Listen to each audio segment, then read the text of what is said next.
Hey, this weird thing is actually a piece of prime real estate.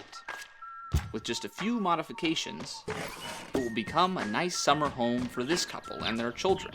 These are purple martins. They're native North American songbirds, but here's the thing. On the East Coast, they don't nest in the natural world anymore. They only breed in man-made birdhouses, which is weird. It made me wonder, how is this even possible? It turns out there's this vast network of strangely devoted purple martin landlords. Purple martins are totally dependent on man for housing now. Oh dear. He loves purple martins. Jim grows gourds himself. He's got this whole purple martin colony in his backyard. To make room for it, he waited for his wife to go to work and then cut down 2 of her dogwood trees. Much to her displeasure. Yeah, he'll go, I don't know how far with anything to make those birds happy. And he's not alone. I met Jim's whole purple martin crew, and they're all just as obsessed with these birds. I'm really in love with them, if you want to just tell it like it is. We look forward to them coming. The martins are going to be here in 2 weeks, you start that up. Apparently, these little birds are the first to arrive every year. They fly up from their winter range in South America, traveling a whopping 300 miles per day. When they arrive in the States, they start scoping out birdhouses. They used to nest in tree snags and rocky crevices, but then, thousands of years ago, Native Americans started putting up gourds for the martins. And now, on the East Coast, the birds only breed and raise their chicks in human-built housing. The real finale of purple martin season comes in late summer, when the birds gather in enormous flocks before they migrate back south. For the past 25 years, the largest of these roosts has been in the middle of a lake in South Carolina on a tiny island. Hundreds of thousands of birds show up, at least 500,000. And I thought, that's something I would really like to see. So I packed my lunch and I gave my boss the slip. Wrote myself this theme song, going on a field trip, yeah. It took me 8 hours to drive down to South Carolina, but I just kept imagining the amazing spectacle that was waiting for me there. So I made it down to Lake Murray, hired this guy to take me out on the water, and at long last we reached the island where purple martins have roosted for the past 25 years. But the birds weren't there.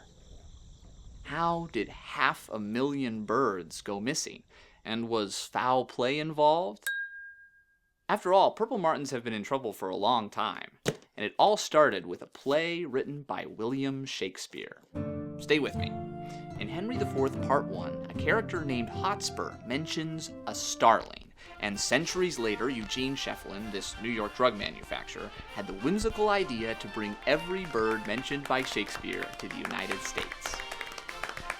This was 1890. No one really knew about invasive species. So when Shefflin released 100 European starlings into Central Park, everyone was pretty pleased. In the last century, though, those 100 birds have turned into an army of 200 million. And they are the worst. They're bullies. They'll violently compete for those natural cavities where purple martins used to nest, so even if the martins wanted to return to nature, they couldn't. And they'll even invade martin houses, pecking eggs with their sharp beaks, smothering babies, and killing adults. And there are other predators to worry about, too. Owls, Snake, hawks, raccoon. And another invasive species, the European house sparrow. So purple martins have come to rely on their human landlords to protect them. The landlords have cages to keep away owls, electrified poles to keep away snakes, traps to catch starlings. But was all that working? When 500,000 birds failed to show up at Lake Murray, it got me worried. Had the predators killed them off, or had they just relocated? I really wanted to find them, or at least figure out what happened, so I asked Julie for help. We turned to weather radar for clues, and there they were! The birds were still in South Carolina. See, that's huge. Those expanding rings are purple martins. Their flocks are so dense they show up on radar when they leave their roosts in the morning. Yeah. We need to go there. The radar images weren't too precise, but it looked like the martins might have relocated up to Lake Monticello, where I might finally get to see a roost. I already see one island that looks hopeful, but I think there's like a couple different little islands out here. I wouldn't think it's that one. If anyone, it's this one. And it looks like, is there a tent on the beach? I see people, they're sitting in their chairs. They'll probably go, purple what? I'll probably think it's a street drug. Looking for purple martin. You heard of it? You heard of it? Have y'all seen the purple martins out here? They're somewhere on this lake. But there's a bunch of small little birds. You didn't see them last night? The birds tend to gather before sunset, so we expected to start seeing the early arrivals any minute. Here, birdie, birdie, birdie, birdie. That's my worried face. The sun was setting, we'd been exploring the lake for more than an hour, and we still hadn't seen a sign of the roost. I see nothing. I only see a couple. That one looks like it's moving like a purple martin That to looks me. like a purple martin. And they are going that way. All right, I'm starting to see more. Look over those trees, Judy. But if you look out here, I mean, not just over the water, but they're all up in there, and we'll just have to see where they go. If we wanted to find the roost, we needed to get there before dark. Your dream might come true, Adam. Well, we'll see.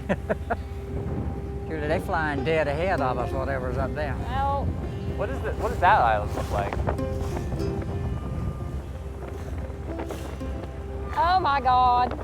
Is it there? Go that way. Oh my God.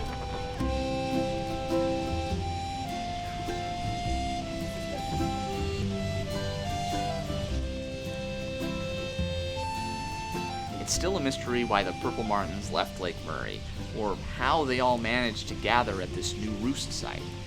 Look at all those birds. Every single one was born in a house that a human built. We've created a world that is so hostile to purple martins, and now a species that we don't fully understand relies on us for survival. Glide on in the air, you swivel and turn, fast beating heart. What do I gotta learn?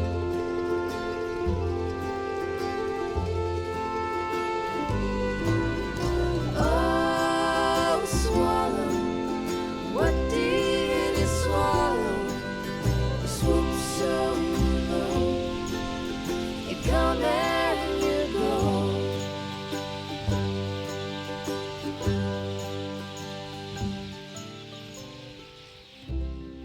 Good night, purple martins.